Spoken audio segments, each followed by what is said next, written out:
Halo semuanya, senang sekali bisa kembali bersama saya Herniwati Hia di The City Light Purwokerto Online Experience kita hari ini. Selamat bergabung untuk Anda semua, baik Anda yang Kristen maupun Anda yang non-Kristen, serta Anda yang menyaksikan tayangan kami ini, baik Anda dari Purwokerto maupun dari berbagai tempat lainnya. Terima kasih telah hadir bersama kami.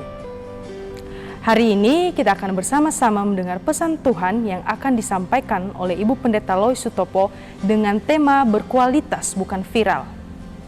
Benarkah kualitas bisa mengalahkan viral atau justru viral yang menutupi kualitas sebenarnya? Namun sebelumnya rekan saya Lugas dan The City Light Band Purwokerto akan mengajak kita menyanyikan sebuah lagu. Kita akan segera bergabung dalam online experience kita hari ini, dan sebagai informasi tayangan pujian serta khotbah yang Anda saksikan merupakan rekaman dari ibadah minggu lalu. Jangan kemana-mana dulu ya, tetap stay di channel ini. Tuhan memberkati kita semua.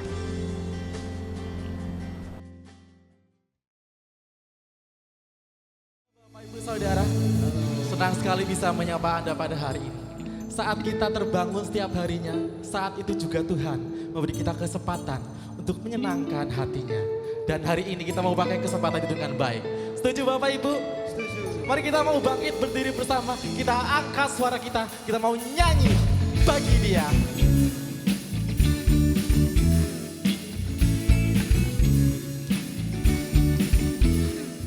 Angkatlah suaramu, puji dan serukan nama Yesus. Tanggalkan bebanmu, tak perlu kau khawatir, sebab Dia sanggup. Gerakkan kakimu, menarilah dan bertepuk tangan, bersukacitalah, tak perlu kau khawatir, sebab Dia sanggup. Semuanya sekarang nyanyikan kebesarannya, Dia kuat dan penuh kuasa, bersorak-sorai karena kasih-Nya telah datang melawat kita. Nyanyi bagi Dia, haleluya. Angkat suaramu, angkatlah suaramu, puji dan serukan nama Yesus. Tanggalkan bebanmu, dengan iman katakan, sebab Dia sanggup. Gerakan kaki, menarilah dan bertepuk tangan, bersukacitalah, tak perlu kau khawatir, sebab Dia sanggup. Sama-sama sekarang nyanyikan kebesarannya, Dia kuat dan penuh kuasa, bersorak-sorai karena kasih-Nya telah datang melawat kita. Nyanyi bagi Dia, amin. Sebab kasih-Nya yang melawat kita, kita patut bersyukur, kita patut bersukacita, amin.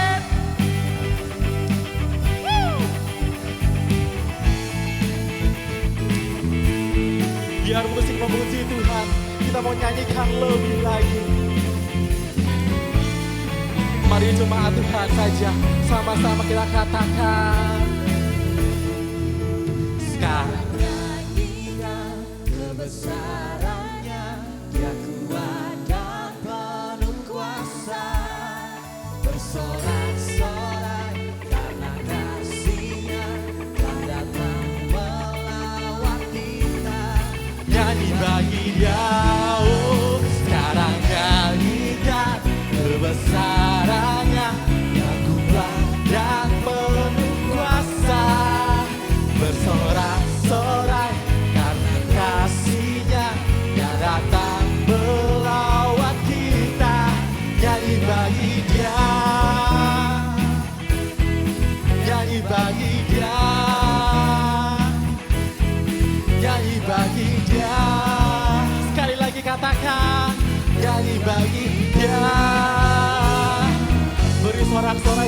Tuhan kita yang setia. Silahkan duduk Bapak Ibu Saudara.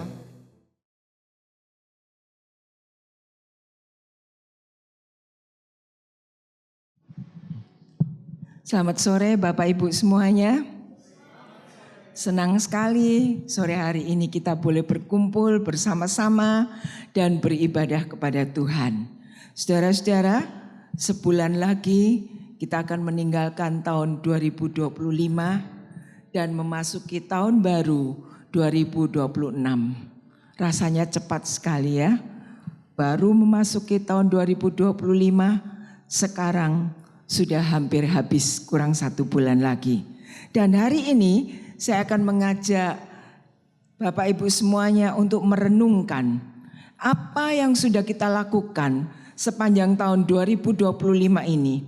Apakah kita memiliki kehidupan yang baik, berkualitas, atau kita memiliki kehidupan yang kedodoran, nggak tahu hidup ini untuk apa.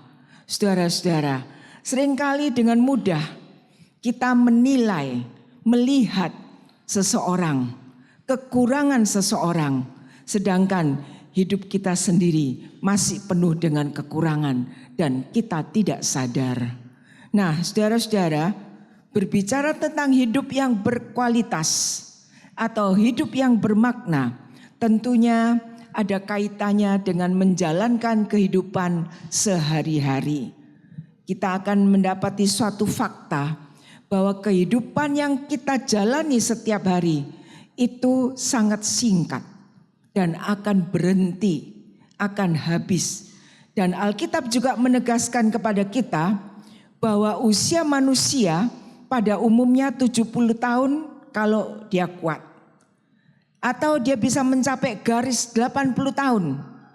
Dan itu dapat kita baca dalam Mazmur 90 ayat 10 yang mengatakan, masa hidup kami 70 tahun dan jika kami kuat 80 tahun dan kebanggaannya adalah kesukaran dan penderitaan sebab berlalunya buru-buru dan kami melayang lenyap.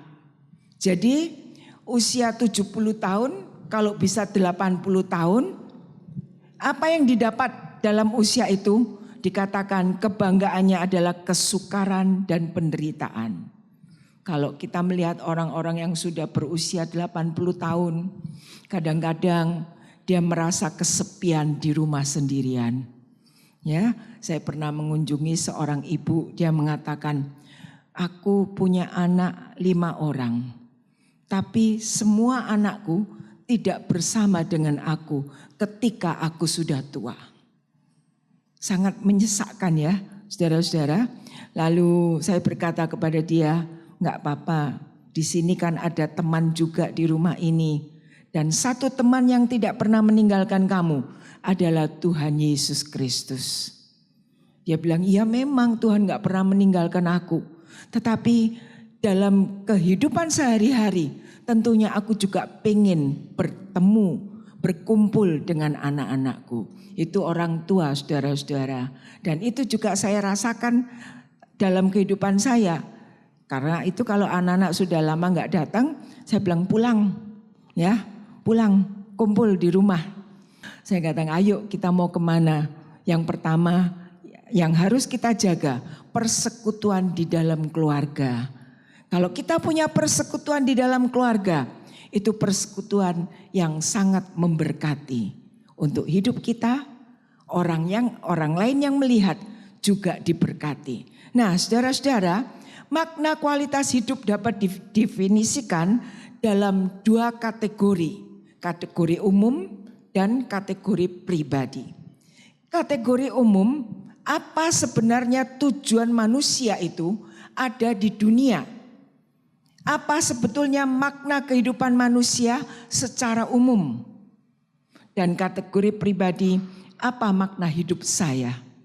Jadi kita masing-masing bertanya kepada diri kita sendiri, apa sih tujuan saya ada di dunia ini? Apa tujuan saya hadir di dunia ini? Apa tujuan saya ada dengan kehidupan ini? Tidak ada orang lain yang bisa menjawab. Hanya diri kita masing-masing yang bisa menjawab. Saudara-saudara, karena itu kita perlu menjaga kualitas hidup. Karena kualitas hidup merupakan satu tujuan. Mengapa saya ada? Mengapa manusia itu ada? Sehingga kehadiran manusia dianggap membawa satu berkat, tujuan tertentu. Ya.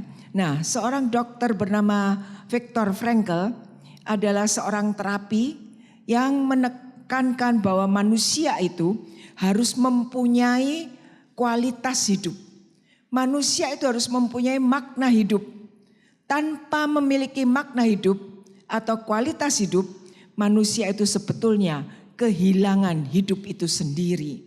Dan manusia tidak punya makna hidup, itu seperti orang yang tidak ada di dunia ini. Jadi makna atau kualitas hidup secara pribadi adalah pengertian kenapa saya ada di sini, kemana saya akan pergi, dan apa tujuan hidup saya di dunia ini. Ini semua hanya kita masing-masing yang bisa menjawab. Saudara-saudara, makna hidup selalu dapat ditemukan dalam momen-momen kehidupan saat kita menjalani kehidupan ini.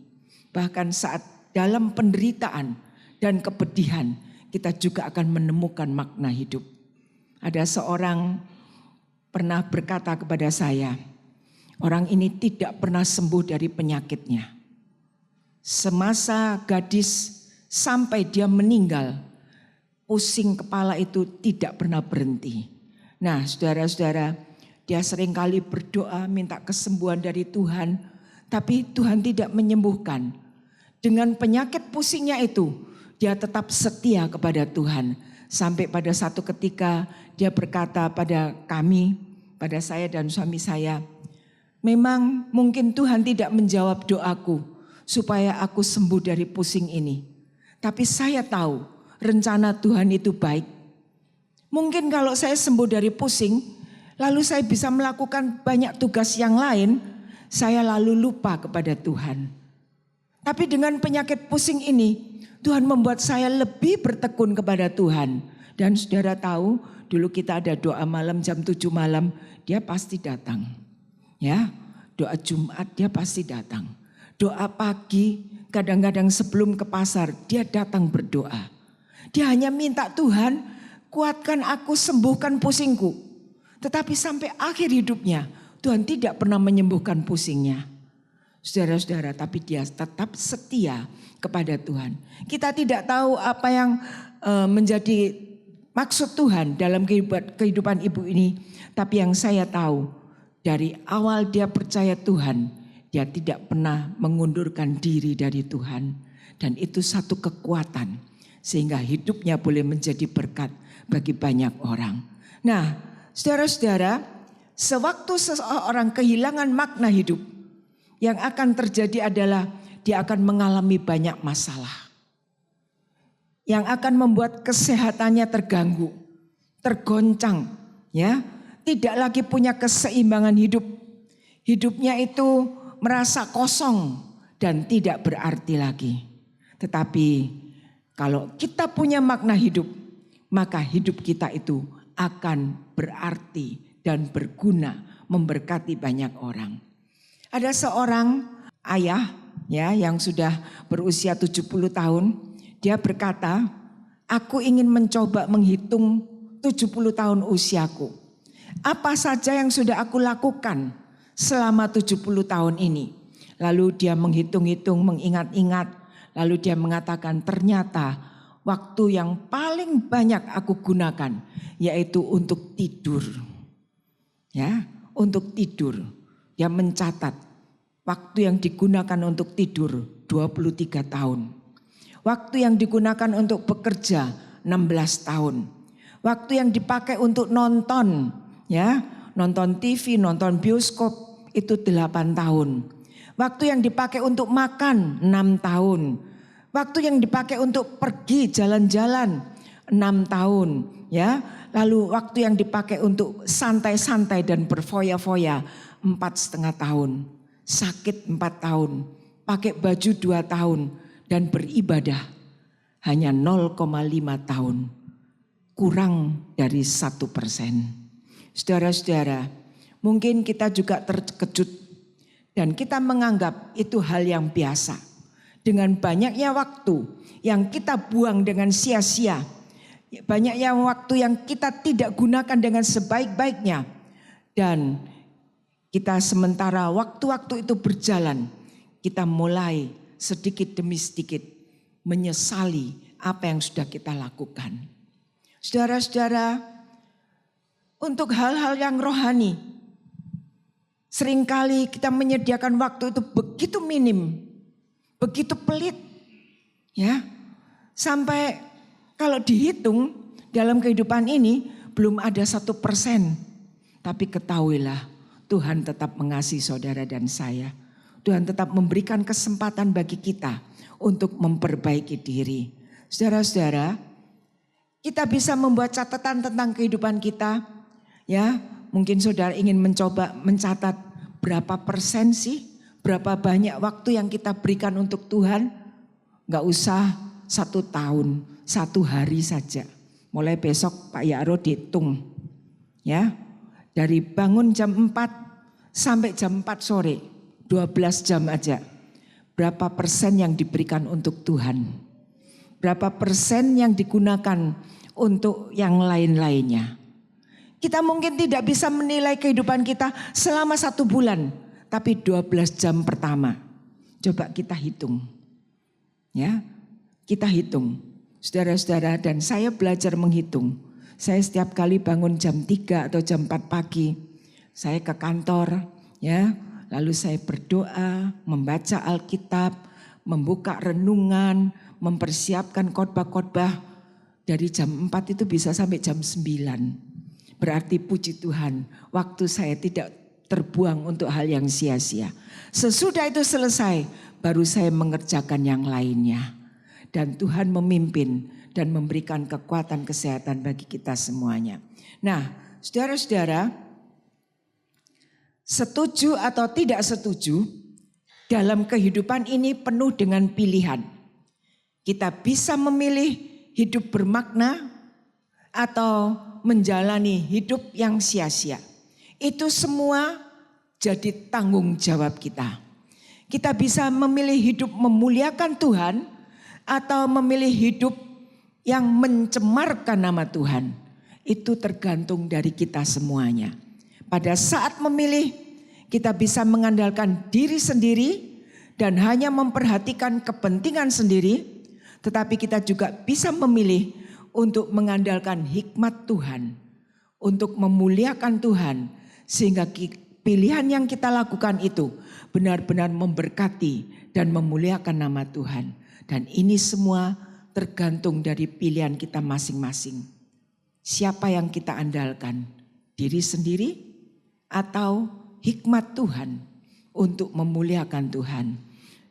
Ada sebuah bagian dari doa Musa yang pernah dicatat dalam kitab Mazmur yang menggambarkan kesadaran Musa betapa pentingnya waktu yang disediakan Allah bagi kita. Dalam Mazmur 90 ayat 12 dikatakan, ajarlah kami menghitung hari-hari kami sedemikian sehingga kami beroleh hati yang bijaksana. Ini juga harus menjadi doa kita. Dalam doa kita berkata kepada Tuhan, Tuhan ajar aku menghitung hari-hariku supaya aku beroleh hati yang bijaksana. Tanpa kebijaksanaan dari Tuhan, seringkali hidup kita ngawur. Tapi dengan kebijaksanaan yang Tuhan berikan, hidup kita akan diarahkan, dipimpin. Dan hidup kita berguna bagi sesama dan memberkati sesama. Haleluya, saudara-saudara, Mazmur itu ditulis oleh Musa.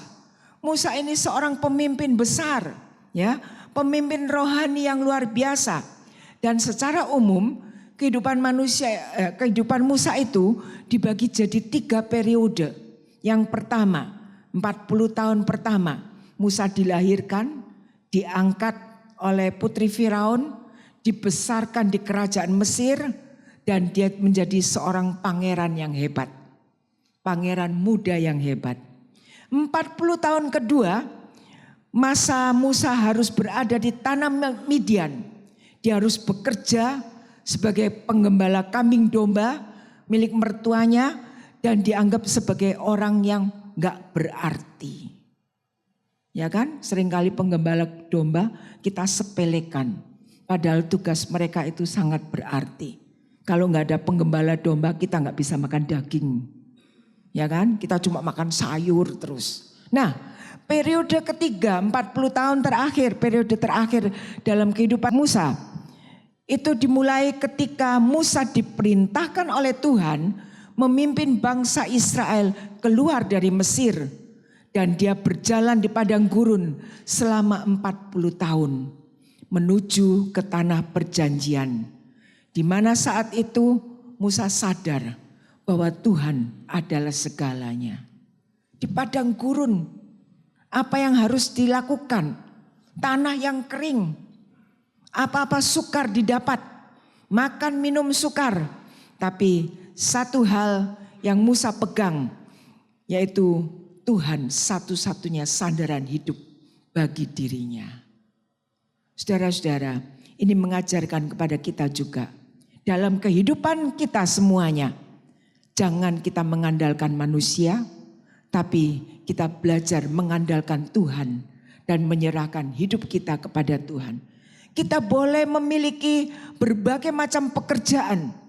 Pekerjaan tanpa Tuhan, pekerjaan itu tidak akan diberkati.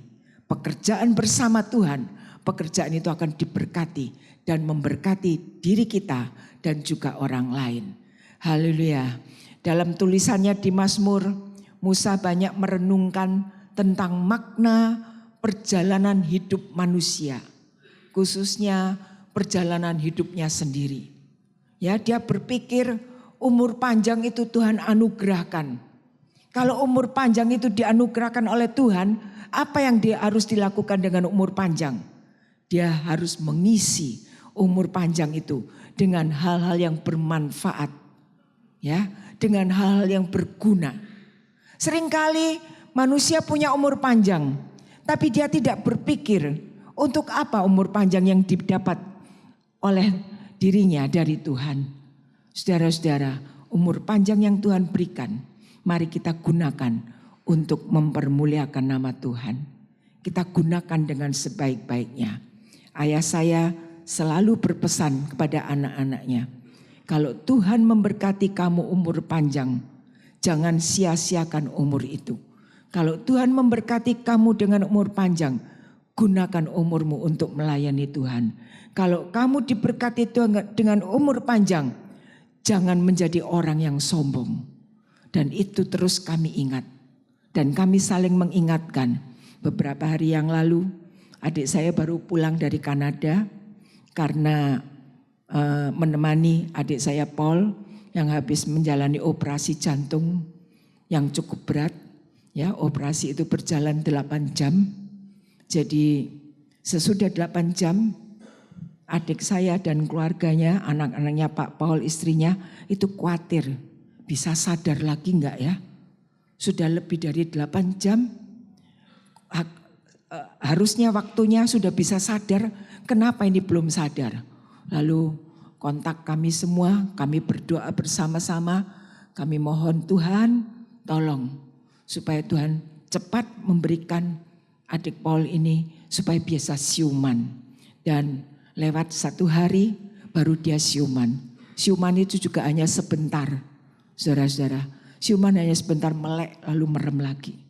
Melek lalu merem lagi. Tapi sesudah ditunggu sampai 2 minggu lagi dan akhirnya kemarin adik saya pulang. Ya, pulang ke Indonesia.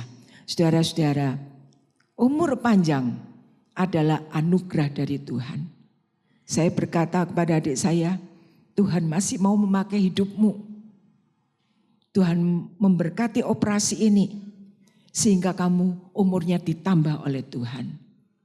Operasi jantungnya itu cukup berat karena diplek dari 2 sisi ini, diganti katupnya, ya. Lalu di depan ini ada semacam daging, jadi itu dikerok gitu. Jadi waktunya memang cukup lama, saudara-saudara. Dan kemarin waktu ditinggal foto bersama dan saya melihat dia sudah bisa makan, ya, dia sudah bisa jalan. Sebelumnya nggak bisa jalan, saudara-saudara. Ya, sudah bisa jalan walaupun perlahan-lahan, dan kami semua bersyukur kepada Tuhan. Berdoa, memohon pertolongan dari Tuhan. Saudara-saudara, untuk hidup yang kita jalani di bumi ini, kita serahkan kepada Tuhan. Kita tidak tahu apa yang terjadi, tapi bila kita menyerahkan semuanya itu ke dalam tangan Tuhan, Tuhan yang akan berjalan di depan kita. Saudara-saudara, manusia dihadapkan dengan dua waktu yang tidak pernah diketahui, yaitu waktu kelahiran dan waktu kematian. Ya, kita nggak tahu kita kok bisa lahir di dunia ini. Hanya Tuhan yang tahu. Dan kita juga tidak tahu waktu kematian kita kapan. Dalam waktu kelahiran sampai waktu kematian, Tuhan ingin kita bertanggung jawab atas waktu yang Tuhan berikan dengan berjaga-jaga, menyiapkan diri sebaik-baiknya, terus memantapkan diri kita kepada Tuhan, mengisi hidup kita dengan hal-hal yang benar yang Tuhan kehendaki. Haleluya, saudara-saudara, ada detik-detik waktu yang tidak dapat kita lihat dengan mata kita. Tapi faktanya waktu itu berjalan terus. Ya, dan itu kita harus berhati-hati. Kalau kita tidak menggunakan waktu itu seperti yang Tuhan kehendaki, mungkin satu kali kelak Tuhan berkata berhenti. Dan kita tuh sudah tidak punya waktu lagi untuk melakukan segala sesuatu. Karena itu kalau kita masih bisa beribadah, kita bisa melayani Tuhan, kita bisa melakukan tugas-tugas kita sehari-hari. Ya, kita bisa memberkati orang lain, lakukan dengan sepenuh hati. Karena akan tiba waktunya kita tidak mendapat kesempatan itu lagi. Haleluya, saudara-saudara, beberapa hal yang perlu kita ketahui dengan penggunaan waktu yang Tuhan berikan. Seringkali kita disadarkan betapa terbatasnya hari-hari hidup kita di bumi ini. Manusia biasanya tidak pernah sadar bahwa waktunya itu terbatas. Sampai suatu saat di mana dia sudah tidak punya kesempatan, baru dia berkata, aduh Tuhan, tambahi waktuku. Ya, tambahkan waktuku supaya aku bisa melakukan hal yang baik lebih banyak lagi. Saudara-saudara, manusia jarang merasa bahwa waktunya terbatas. Saat dia dalam keadaan sehat, saat dia dalam keadaan senang, saat dia dalam keadaan diberkati oleh Tuhan. Tapi saat dihadapkan dengan satu penyakit yang tidak ada obatnya, barulah dia sadar waktu yang kita miliki itu sangat terbatas. Sangat terbatas. Haleluya, karena itu kita mengevaluasi hidup kita yang sudah kita jalani. Apakah kita sudah menggunakan setiap waktu yang Tuhan berikan itu dengan maksimal untuk membangun hal-hal yang berguna? Ya, setiap orang hanya bisa menjawab untuk dirinya sendiri. Suami tidak bisa menjawab untuk istrinya, istri juga tidak bisa menjawab untuk suaminya, orang tua tidak bisa menjawab untuk anak-anaknya, anak-anak juga tidak bisa menjawab untuk orang tuanya. Berapa waktu yang sudah diberikan kepada Tuhan dan digunakan dengan baik. Ada seorang guru, dia berambisi sekali menjadi kepala sekolah. Setahun dia beradaptasi dengan pekerjaannya yang baru sebagai tenaga pengajar. Lalu selanjutnya dia kepingin sekali jadi kepala sekolah. Nah, beberapa tahun kemudian dia merasa aku sudah cukup, pasti aku akan diangkat jadi kepala sekolah. Enggak taunya ketika dia melamar ke satu sekolah untuk jadi kepala sekolah, ternyata ditolak. Dia hanya dijadikan guru pengajar biasa. Dan lewat 2 bulan ada orang yang masuk. Dan orang itu hanya berpengalaman berapa tahun saja mengajar. Lalu orang yang baru masuk itu tahu-tahu diangkat jadi kepala sekolah. Dia protes, marah, dia menelpon ketua yayasan, dia mengatakan aneh sekali. Kamu menerima guru yang baru sebagai kepala sekolah, bukan saya. Saya lebih senior, saya lebih pengalaman, saya yang guru yang sudah berpengalaman bertahun-tahun. Orang itu baru 2 tahun, kenapa kok bisa jadi kepala sekolah? Lalu ketua yayasan itu mengatakan, kamu keliru. Memang pengalamannya hanya 2 tahun. Tapi pengalamanmu itu tidak ada bandingannya dengan pengalaman yang dimiliki oleh temanmu itu. Pengalamanmu mungkin jadi guru 10 tahun, 15 tahun, 20 tahun. Tapi semuanya itu hanya terulang dan tidak pernah ada kemajuan. Nah saudara-saudara, makna hidup tidak dinilai dari lamanya hidup, tapi dari isinya hidup. Apa yang kita isikan dalam kehidupan kita, itulah yang akan membuat kita menjadi manusia yang berguna dan diberkati. Ada 3 tindakan nyata untuk meraih hidup berarti. Kalau saudara membaca dalam 1 Timotius 6 ayat 10-12, saya bacakan. Karena akar segala kejahatan adalah cinta uang. Sebab oleh memburu uanglah beberapa orang telah menyimpang dari iman dan menyiksa dirinya dengan berbagai-bagai duka. Tetapi engkau, hai anak manusia, jauhilah semuanya itu, kejarlah keadilan, ibadah, kesetiaan, kasih, kesabaran, dan kelembutan. Bertandinglah dalam pertandingan iman yang benar. Rebutlah hidup yang kekal.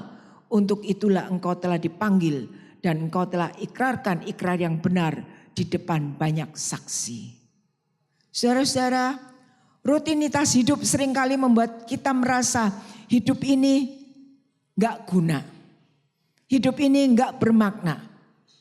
Padahal kerinduan semua orang memiliki dan berhasil mencapai hidup yang berarti, bermakna. Ya, mari kita merenungkan bagaimana kita hidup agar hidup kita relatif singkat ini bisa bermakna, berarti. Saudara-saudara, bagaimana sikap kita sebagai pengikut Yesus terhadap hidup yang Tuhan percayakan untuk kita jalani. Yang pertama, jauhilah semuanya itu. Ya, tadi ayat 11 kita baca, jauhilah semuanya itu. Di sini Paulus menyatakan dalam kehidupan kita sebagai orang-orang percaya, kita kadang dihadapkan pada satu kondisi yang di dalamnya kita harus bertindak, yaitu menjauhi, melarikan diri. Melarikan diri dari apa? Menjauhkan diri dari apa?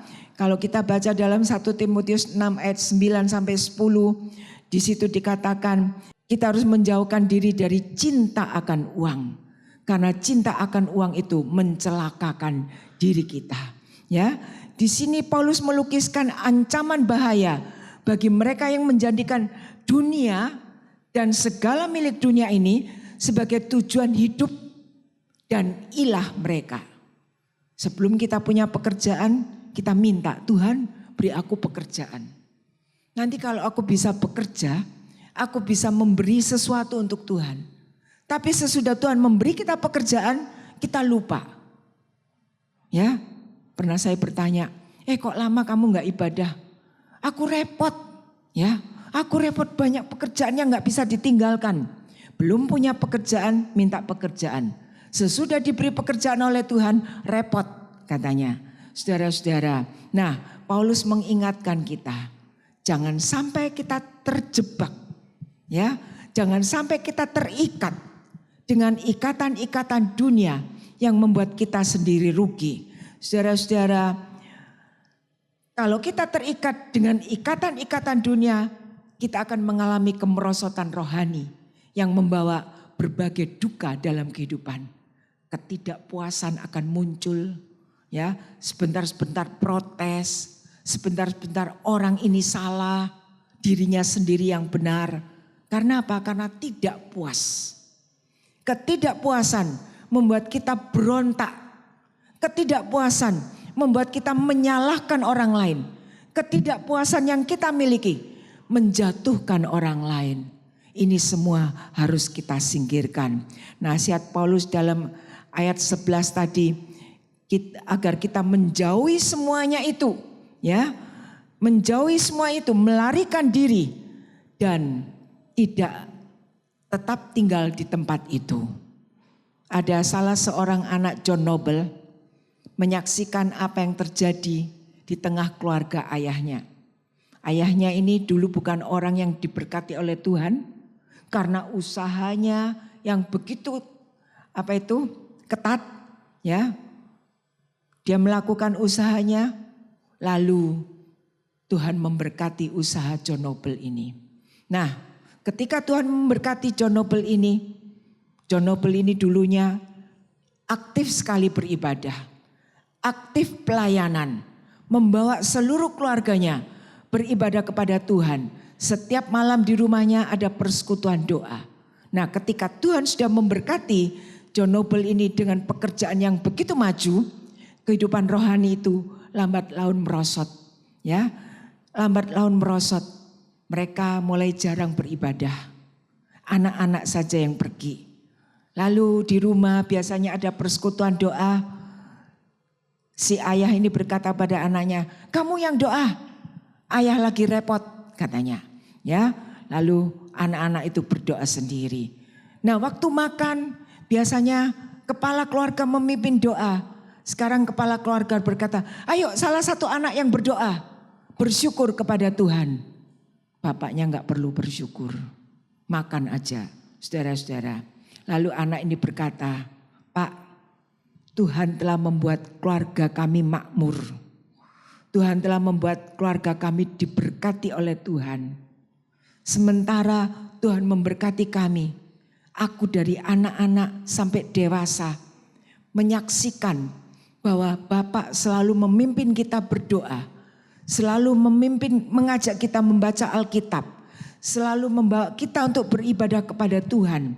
Tapi mengapa saat Tuhan sudah memberkati, sedikit demi sedikit kebiasaan yang baik itu hilang dari keluarga ini?" Ya. Lalu ayah itu tidak bisa berkata apa-apa. Ayah itu seperti disadarkan oleh anaknya. Dia merangkul anak itu, dia berkata, "Terima kasih nak, engkau sudah mengingatkan ayah. Sehingga ayah tidak terjerumus lebih dalam lagi dan menjauhi Tuhan. Tapi apa yang kamu katakan membuat ayah sadar." Dan mulai malam itu John Noble ini mulai mengadakan persekutuan doa dan dia memimpin doa itu sendiri untuk keluarganya. Saudara-saudara, ini merupakan hal yang harus kita kejar. Kita tidak boleh hanya mengejar keuntungan dunia, tapi kehidupan rohani yang baik itu harus kita kejar. Supaya kita tidak kehilangan persekutuan dengan Tuhan. Kita tidak kehilangan kehidupan rohani yang baik. Tapi kehidupan rohani yang baik itu tetap terpelihara. Paulus mengingatkan, jauhi, lari dari semua yang menggoda kita. Ya, dari semua yang ingin merebut hati kita. Lari, tinggalkan. Supaya kita bisa tetap bersama dengan Tuhan. Haleluya. Saudara-saudara, yang kedua, kejarlah. Tetapi engkau hai anak manusia, jauhilah semuanya itu. Kejarlah keadilan, ibadah, kesetiaan, kasih, kesabaran, dan kelemah lembutan. Saudara-saudara, kejarlah. Apa yang harus kita kejar? Keadilan. Jangan berlaku tidak adil. Ya, ibadah harus diperhatikan. Kesetiaan di dalam keluarga. Kesetiaan kepada Tuhan. Kasih kepada sesama. Kesabaran dan kelemah lembutan. Kalau kita mengejar, berarti kita menginginkan kehidupan yang punya kualitas. Mengejar yang baik, berarti kita menginginkan hidup kita memiliki kualitas yang baik. Saudara-saudara, kejar, jangan tinggal diam, ya. Nah, dan yang terakhir, bertandinglah. bertanding dalam pertandingan iman yang benar, supaya kita dapat merebut hidup yang kekal. Saudara-saudara, bertanding itu perlu menyiapkan diri. Kita tidak bisa bertanding kalau kita tidak punya persiapan diri. Bertanding, berjuang supaya kita bisa menang. Saudara-saudara, Paulus mengingatkan kita, kalau kita bisa bertanding dengan baik, mahkota kehidupan itu akan menjadi milik kita. Mahkota kehidupan tidak diberikan dengan begitu saja, tapi harus direbut, harus dipertandingkan, harus diperjuangkan. Kalau kita semua kepingin mendapatkan mahkota kehidupan, bertandinglah dengan baik, kejarlah yang baik itu, dan Tuhan akan memberkati kita. Selamat berlari mengejar kualitas hidup terbaik, dan selamat bertanding sampai mencapai kemenangan. Amin. Kita akan berdiri bersama-sama, kita menyanyikan sebuah lagu, Penolong yang Selalu Setia.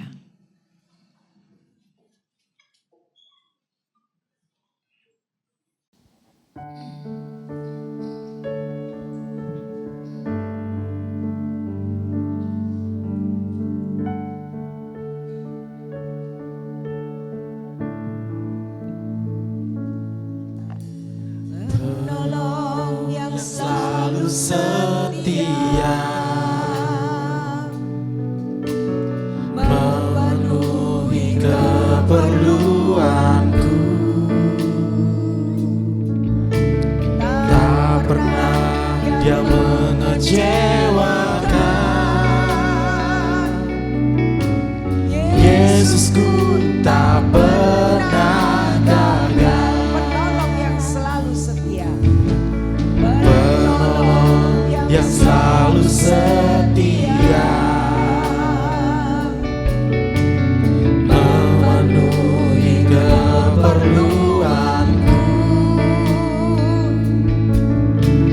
Tak pernah dia mengecewakan. Yesusku tak pernah gagal. Segala perkara dapat ku tanggung di dalam Dia yang memberi kekuatan.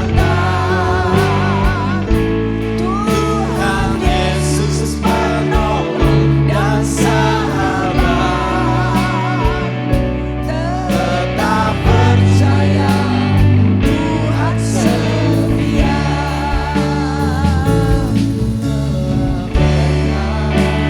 Dapat ku tanggung di dalam Dia yang memberi kekuatan. Tuhan Yesus penolong dan sahabat, tetap percaya Tuhan setia. Segala perkara dapat ku tanggung di dalam Dia yang memberi kekuatan. Tuhan Yesus penolong dan sahabat, tetap percaya Tuhan setia. Tetap percaya Tuhan setia. Tetap percaya Tuhan setia.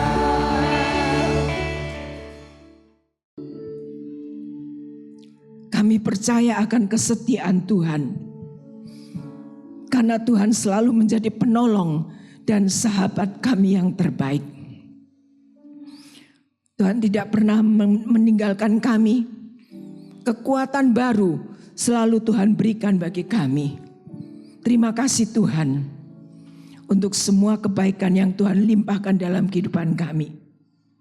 Ajar kami untuk menghitung hari-hari hidup kami, agar kami boleh menjadi orang yang bijak, Karena waktu yang Tuhan berikan bagi kami sangat terbatas. Ajar kami Tuhan untuk dapat menggunakan waktu yang Tuhan berikan ini dengan bijaksana. Mengisi hidup kami ini dengan hal-hal bernilai, hal-hal yang bermakna. Sehingga persekutuan kami dengan Tuhan tetap kami miliki. Dan kami dapat memiliki kualitas hidup yang baik. Tolong kami Tuhan, jauhkan kami dari hal-hal yang akan melamahkan hidup rohani kami.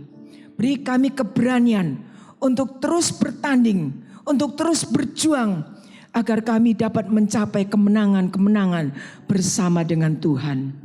Terima kasih Bapa, Engkau satu-satunya penolong, Engkau satu-satunya sahabat kami yang setia. Engkau satu-satunya yang tidak pernah mengecewakan hidup kami. Dan Tuhan selalu ada bersama dengan kami. Terima kasih Bapa. Terima kasih. Dalam nama Tuhan Yesus Kristus, Juru Selamat kami sudah berdoa. Amin. Silakan duduk, Tuhan memberkati.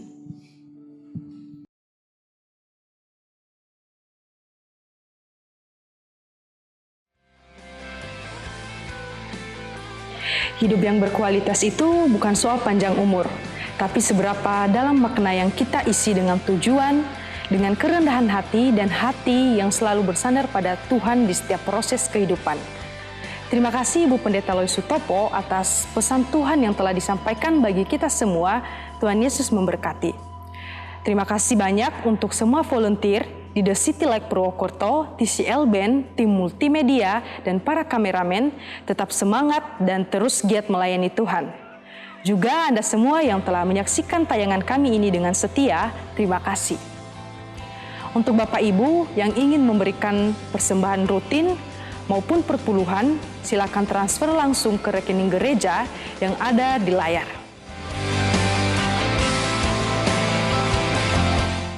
Terima kasih atas dukungannya. Saya Herniwati Hia, sampai jumpa di online experience kita Jumat depan. Tuhan Yesus memberkati kita semua. Sama-sama kita katakan, sekarang nyanyikan kebesarannya, Dia kuat dan penuh kuasa, bersorak-sorai karena kasih-Nya yang datang melawat kita. Nyanyi bagi Dia, oh, sekarang nyanyikan kebesarannya, yang kuat dan penuh kuasa, bersorak-sorai karena kasih-Nya yang datang melawat kita. Nyanyi bagi Dia, nyanyi bagi Dia, nyanyi bagi Dia. Sekali lagi katakan, nyanyi bagi